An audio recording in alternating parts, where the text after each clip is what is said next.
Israel में एक बार फिर से अफरा तफरी मच गई जब सोमवार को यमन के हूती विद्रोहियों ने इसराइल के खिलाफ एक बड़ा और ड्रोन हमला कर दिया।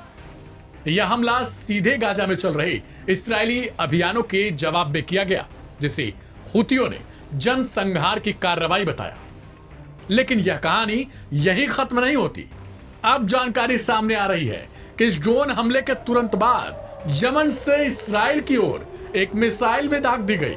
इसराइली मीडिया और सैन्य सूत्रों के मुताबिक जैसे ही मिसाइल लॉन्च हुई, पूरे देश में खतरे की घंटियां बजने लगी। कई इलाकों में रेड अलर्ट सायरन गूंजने लगे और इसराइली नागरिकों को बंकरों में जाने की चेतावनी दे दी गई। सबसे बड़ा असर पड़ा इसराइल के सबसे व्यस्त एयरपोर्ट बेन गुरियन एयरपोर्ट पर हुआ। चैनल 12 की रिपोर्ट के मुताबिक मिसाइल लॉन्च के बाद पूरे इसराइली एयर स्पेस को अस्थायी तौर पर बंद कर दिया गया। सभी उड़ानों को रोक दिया गया और कई विमानों को डायवर्ट करना पड़ा। हूती प्रवक्ता यहसारी ने बयान जारी करते हुए कहा कि यह हमला गाजा के मासूम लोगों पर हो रहे हमलों का बदला है। उनका दावा है कि बेन गुरियन एयरपोर्ट, अल रशस पोर्ट, रामोन एयरपोर्ट और अशदोद के एक रणनीतिक ठिकाने पर हमला सफलतापूर्वक किया गया। यह हमला केवल सैन्य नहीं बल्कि एक बड़ा राजनीतिक संकेत भी है। यह स्पष्ट है कि हूती अब केवल यमन की सीमा तक सीमित नहीं है, वे खुद को फिलिस्तीनी संघर्ष का एक हिस्सा मानने लगे हैं और यह भी दिखाना चाहते हैं कि वे क्षेत्रीय ताकत हैं। इस कार्रवाई ने इसराइल की सुरक्षा तैयारियों पर भी बड़ा सवाल खड़ा कर दिया। एक छोटे से देश के एयर स्पेस का कुछ घंटों के लिए पूरी तरीके से ठप हो जाना सिर्फ एक मिसाइल से यह न केवल खतरे की घंटी है बल्कि आने वाले समय में और गंभीर चुनौतियों का संकेत भी। Aim right, achieve big. At KR Mangalam University, we provide you the platform to turn your dreams into reality. At KR Mangalam University. अब सवाल है कि क्या यह सिर्फ शुरुआत है? क्या यमन, गाजा, लेबनान और अन्य देशों के मिलते जुलते फ्रंट से इसराइल को चारों ओर से घेरा जा रहा है? और अगर हाँ, तो अगला कदम किसका होगा? फिलहाल इसराइल ने इस हमले की निंदा की है और कहा कि वह अपने नागरिकों की रक्षा सुरक्षा के लिए हर जरूरी कदम उठाएगा। लेकिन क्षेत्रीय तनाव जिस स्तर पर पहुंच चुका है, वहां अब सिर्फ सैन्य ताकत नहीं बल्कि राजनयिक सूझबूझ की भी सख्त जरूरत है। हूती हमले के बाद इसराइल का एयर स्पेस बंद होना यह दिखाता है कि अब टकराव सीमाओं से आगे निकल चुका है। यह एक व्यापक क्षेत्रीय संघर्ष का संकेत है जो पूरे मध्य पूर्व को प्रभावित कर सकता है। इसराइल अपने आप को सबसे सुरक्षित देश के तौर पर दिखाता रहा है। उसने अपने एयर डिफेंस सिस्टम को दुनिया के सबसे मजबूत एयर डिफेंस सिस्टम में बताया है। लेकिन हूती और ईरान के हालिया हमलों के बाद इसकी पोल भी खुल गई। आयरन डोम को लेकर तमाम दावे किए जाते रहे, लेकिन कई बार हूतियों के मिसाइल ने आयरन डोम की उस घमंड को भी तोड़कर चकनाचूर कर दिया जिसके सहारे इसराइल पूरी दुनिया में अपनी धाक जमाता फिरता था। फिलहाल इस रिपोर्ट में इतना ही।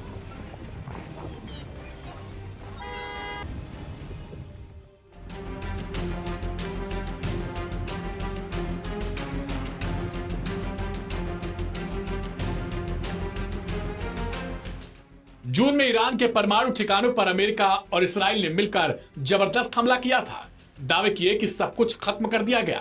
अमेरिकी राष्ट्रपति डोनाल्ड ट्रंप बार बार इस बात की धमकी देते रहे कि जो अमेरिकन एयरफोर्स ने कर दिया वो दुनिया की कोई एयरफोर्स नहीं कर पाएगी। लेकिन अमेरिका और इसराइल से आने वाली रिपोर्ट लगातार ट्रंप और नेतन्याहू के दावे को खारिज करती रही। हमले के बाद भी ईरान के तेवर बदलने की जगह और ज्यादा तल्ख हो चुके हैं। ऐसे में ईरान ने एक बार फिर दुनिया को साफ संदेश दे दिया है, अपने परमाणु अधिकारों से वह पीछे नहीं हटने वाला।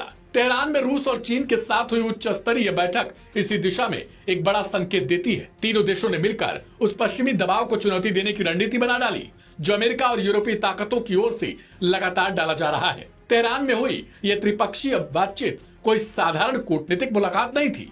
यह एक ऐसा मंच बन गया जहां ईरान, रूस और चीन ने पश्चिम की उस दबाव आधारित नीति को खारिज कर दिया है जो उन्हें सालों से झेलनी पड़ रही है।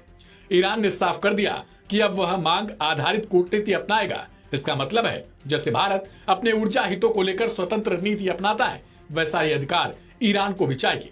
शुक्रवार को इस्तांबुल में ब्रिटेन, फ्रांस और जर्मनी के साथ प्रस्तावित बातचीत से पहले ईरान यह जताना चाहता है कि वह पीछे हटने वाला नहीं। उसके विदेश मंत्री अब्बास अरागची ये साफ शब्दों में कह चुके हैं, हम संवर्धन का अपना अधिकार नहीं छोड़ेंगे। अब बात सिर्फ आरोपों की नहीं, जवाबदेही की भी होगी। वहीं दूसरी ओर अमेरिका, इसराइल और यूरोपीय देश ईरान पर एक बार फिर से परमाणु समझौते JCPOA के उल्लंघन का ठप्पा लगाना चाहते हैं। रणनीति साफ है, पहले अंतर्राष्ट्रीय एजेंसियों के जरिए दबाव बनाना, फिर बातचीत की शर्तें तय करना। इसराइल के प्रधानमंत्री तो यहां तक कह चुके हैं, ईरान पर लीबिया मॉडल लागू किया जाना चाहिए। Aim right, achieve big. At KR Mangalam University, we provide you the platform to turn your dreams into reality. At KR Mangalam University. लेकिन इस बार ईरान अकेला नहीं है, रूस और चीन उसके साथ है। सिर्फ रणनीतिक तौर पर नहीं बल्कि अंतर्राष्ट्रीय मंचों पर समर्थन के लिए भी।